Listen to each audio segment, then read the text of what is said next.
एक बार की बात है, बलि नाम का एक बहुत शक्तिशाली राक्षस राजा था। बलि अपनी शक्ति और सामर्थ्य के लिए दूर दूर तक प्रसिद्ध था। वो बहुत एम्बिशियस था और 3 वर्ल्ड्स, हेवन, अर्थ और अंडरवर्ल्ड पे राज करना चाहता था। उसकी इच्छा थी कि वो सब जगह अपना प्रभुत्व स्थापित करे। उसने बहुत तपस्या की, जिसे ब्रह्मा जी प्रसन्न हुए और बाली को इनविंसिबिलिटी का बूंद दिया। ब्रह्मा जी ने कहा कि अब तुम्हें कोई हरा नहीं सकता। अब बाली को कोई हरा नहीं सकता था। उसकी शक्ति और बढ़ गई थी और उसका आत्मविश्वास भी। उसने देवताओं के साथ जुंग की और उन्हें हराकर हेवन, अर्थ और अंडरवर्ल्ड पे कब्जा कर लिया। बलि ने अपनी सेना के साथ मिलकर सब जगह विजय प्राप्त की। अपनी ये इच्छा पूरी करके वो बहुत खुश हुआ। उसने अपने दरबार में बड़े उत्सव का आयोजन किया। हार कर देवताओं बहुत दुखी थे। उन्होंने विष्णु जी से मदद मांगी। देवस ने अपनी समस्या विष्णु जी के समक्ष रखी। विष्णु जी अपनी बुद्धि और चालाकी के लिए जाने जाते हैं। उन्होंने सोचा कि बलि को कैसे हराया जाए। उन्होंने डिसाइड किया कि वो बलि से सीधा जुंग नहीं करेंगे। बलि को हराने के लिए एक योजना बनाई। उन्होंने एक छोटे से ब्राह्मण का रूप धरने का डिसाइड किया। यह रूप था वामना का, जो एक बालक ब्राह्मण था। यह था त्रिविक्रमा का जन्म, जिसके 3 कदम बहुत विशाल होते हैं। वामना के 3 कदम ने सबको चकित कर दिया। विष्णु जी ने ड्वार्फ ब्राह्मण का रूप लेकर बलि के पास गए जब वो एक ग्रैंड यागना कर रहा था। बलि बहुत जेनरस था। उसने ब्राह्मण का स्वागत किया और उन्हें वचन दिया कि वो उन्हें कुछ भी देगा जो वो मांगेंगे। ड्वार्फ ने बहुत सिंपल गिफ्ट मांगा, 3 कदम जमीन जो उनके छोटे छोटे कदमों से मेजर की जाए। बाली ने यह सुनकर हंसते हुए हाँ कर दी। यूस ड्वार्फ की मांग बहुत छोटी लगी। बलि को क्या पता था कि उसे छलक्की से बेवकूफ बनाया जा रहा है। यह ड्वार्फ कोई और नहीं बल्कि विष्णु जी थे। और ये 3 कदम जमीन आम जमीन नहीं थी। इन 3 कदमों में पूरा यूनिवर्स आ सकता था। बलि के गुरु शुक्राचार्य को कुछ गलत लगा। उन्होंने बलि को ड्वार्फ की मांग पूरी करने से मना किया। उन्हें लगा कि ये सब देवताओं की कोई छल है। लेकिन बलि ने अपना वचन दे दिया था। उसने सोचा कि अगर उसे अपना सब कुछ क्यों न देना पड़े, उसे अपना वचन निभाना चाहिए। अपने वचन के लिए इतना समर्पित होने से पता चलता है कि बलि कितना नोबल था। शुक्राचार्य की बात न मानते हुए बलि ने ड्वार्फ के हथेली पे जल देकर अपना वचन पूरा किया। उसी वक्त ही ड्वार्फ बढ़ने लगा। उसका शरीर बहुत विशाल हो गया। ड्वार्फ ब्राह्मण विशाल त्रिविक्रमा में बदल गया। उनकी रोशनी से 3 लोग जगमगू था। अपने पहले कदम से त्रिविक्रमा ने पूरी धरती को नप लिया। दूसरा कदम आसमान पे रखा, जिसे वो स्वर्ग लोक तक पहुंच गए। बलि ये सब देखकर हिरण और डर गया। जिसे उसने बिना सोचे समझे बूंद दे दिया था, वो ड्वार्फ कोई और नहीं बल्कि खुद विष्णु जी थे। देवता खुश हो गए। उन्होंने त्रिविक्रमा के रूप में विष्णु जी की शक्ति देखी। 2 कदमों में ही त्रिविक्रमा ने धरती और आसमान को नप लिया था। अब तीसरा कदम कहां रखेंगे? बलि को अपनी गलती का एहसास हुआ। उसने अपना सर झुका दिया और अपना वचन निभाने को कहा। बलि की ह्यूमिलिटी देख कर त्रिविक्रमा प्रसन्न हुए। उन्होंने अपना तीसरा कदम बलि के सर पे रखा। यह कदम सिर्फ एक कदम नहीं था। ये बलि के वचन और उसकी प्रतिज्ञा का संबंध था। और यूस पता लोग भेज दिया। हार तो गया, लेकिन बलि ने अपने वचन का पालन किया, अपनी प्रतिज्ञा को निभाया और जेनरोसिटी दिखाए।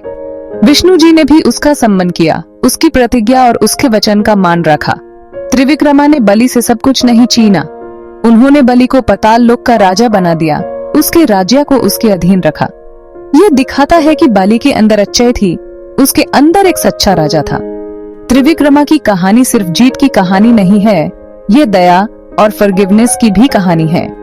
ये कहानी हमें सिखाती है कि दया और क्षमा कितनी महत्वपूर्ण है। त्रिविक्रमा के 3 कदम यूनिवर्स की विशालता को दर्शाता है और हमें ये याद दिलाता है कि भगवान की शक्ति अनंत है और हमें भगवान की इन्फिनिट पावर की याद दिलाता है। ये हमें यह भी सिखाता है कि भगवान की शक्ति और दया अनंत है। ये हमें बताता है कि जो चीज इनसिग्निफिकेंट लगती है, उसमें भी बहुत शक्ति हो सकती है। छोटी चीजें भी महत्वपूर्ण हो सकती हैं और उनमें भी अनंत शक्ति हो सकती है। त्रिविक्रमा की कहानी हमें यह याद दिलाती है कि घमंड और अहंकार इंसान को बर्बाद कर देता है। ये कहानी हमें अपने अंदर की वीकनेसेस को पहचान कर उन्हें दूर करने की सीख देती है। बलि को अपने बूम का घमंड हो गया था, जिसे वो ड्वार्फ की रियलिटी नहीं देख पाया। उसके घमंड ने उसकी सोच को अंधा कर दिया था। ये हमें ह्यूमिलिटी का महत्व बताता है और ये बताता है कि कभी भी अपनी डिजायर्स को अपने ऊपर हावी नहीं होने देना चाहिए। ह्यूमिलिटी से ही इंसान अपने जीवन में सच्ची खुशी और शांति पा सकता है। यह कहानी हमें अपने वचन का पालन करने का भी महत्व बताती है। वचन का पालन करना एक इंसान की असली पहचान होती है। सब कुछ जाने के बावजूद भी बलि ने अपना वचन निभाया। उसने अपने वचन को अपनी जिंदगी से भी ज्यादा महत्व दिया। मुश्किल टाइम में भी अपने वचन के लिए डेडिकेटेड रहना, यह इस कहानी का मेन मैसेज है। यह हमें सिखाता है कि सच्चे और वचन के प्रति निष्ठा कितनी जरूरी है। त्रिविक्रमा की कहानी सिर्फ देवता और राक्षस की लड़ाई की कहानी नहीं है, बल्कि ये हम सबके अंदर चल रहे अच्छाई और बुराई की लड़ाई को भी दर्शाता है। ये कहानी हमें अपने अंदर की लड़ाई को समझने और उसे जीतने की शक्ति देती है। ये हमें सही और गलत में डिफरेंस करने में मदद करता है। ये कहानी हमें जीवन में सही रास्ता चुनने की प्रेरणा देती है।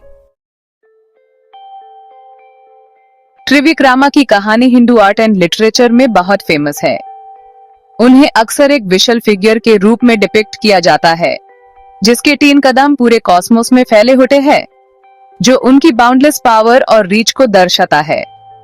यह कहानी आज भी लोगों को इंस्पायर करती है। ये हमें ह्यूमिलिटी, जेनरोसिटी और अपने वचन का पालन करने का महत्व बताती है, चाहे कितनी भी मुश्किल क्यों न हो। त्रिविक्रमा की लेगेसी मिथोलॉजी से भी आगे है। ये एक मोरल कंपास की तरह है, जो हमें राइटियसनेस की तरफ ले जाता है और हमेशा अच्छाई और बुराई के बीच चलने वाली जंग की याद दिलाता है। त्रिविक्रमा, जिन्होंने अपने 3 कदमों में प्योर यूनिवर्स को नाप लिया, उनकी कहानी आज भी विजडम और इंस्पिरेशन का सोर्स है। ये हम ह्यूमिलिटी, जेनरोसिटी और अपने वचन का पालन करने का महत्व बताती है। ये कहानी हमें याद दिलाती है कि सच्ची शक्ति फिजिकल स्ट्रेंथ या मटेरियलिस्टिक चीजों में नहीं, बल्कि राइटियसनेस, कंपैशन और सच्चाई में होती है। ये क्वालिटीज विष्णु जी के त्रिविक्रमा अवतार में दिखती है, जिसे वो डिवाइन जस्टिस एंड ग्रेस का सिंबल बन जाते हैं। त्रिविक्रमा अवतार की बढ़ती पॉपुलैरिटी ये बताता है कि उनकी कहानी आज भी रेलेवेंट है और हमारी लाइफ में इम्पोर्टेंस रखती है। ये हमें याद दिलाती है कि मुश्किल टाइम में भी राइटियसनेस और अपने वैल्यूज पे टिका रहना बहुत जरूरी है। त्रिविक्रमा अवतार विष्णु जी के डिवाइन इंटरवेंशन को दर्शाता है, जो धरती पे बैलेंस लाते हैं और राइटियसनेस का सम्मान करते हैं।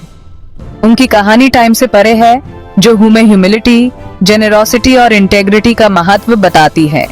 त्रिविक्रमा की कहानी से हमें पता चलता है कि सच्ची शक्ति किसी पे रज करने में नहीं, बल्कि दया, फॉरगिवनेस और सच्चाई में होती है। ये क्वालिटीज आज भी लोगों के दिल में जगह बनाती है, जिसे त्रिविक्रमा हिंदू मिथोलॉजी में एक इम्पोर्टेंट फिगर है और आने वाली जेनरेशंस के लिए इंस्पिरेशन का सोर्स बने रहेंगे। त्रिविक्रमा, जिन्होंने अपने 3 कदमों में प्योर यूनिवर्स को जीत लिया, उनकी कहानी फेथ की पावर, राइटियसनेस का महत्व और अच्छाई की बुराई पे जीत को दर्शाता है।